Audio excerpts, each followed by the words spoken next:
在地人在地前来看台南白河的林厝边，这个班级花道是全球上水的花海街路之一。今年因为暖冬的影响，班级花提早来开花，即摆已经开7成以上了，所以白河的班级花季嘛提前来举办。 来到白河林厝边，即摆人潮是读甲甜可可，大家拢是来遮看班级花。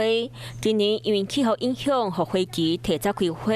副市长叶德山嘛亲身出席宣传，邀请民众来白河行踏。晚上还可以到我们的关子岭去洗温泉。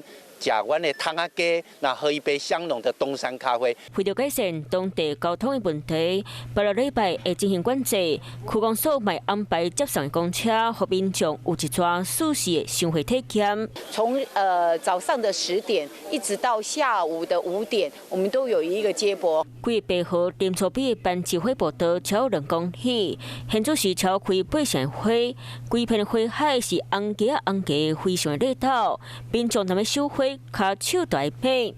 Hello， 我是易景，想要抢先掌握最及时的新闻资讯吗？赶快订阅、按赞、开启小铃铛，锁定华视新闻的 YouTube 频道。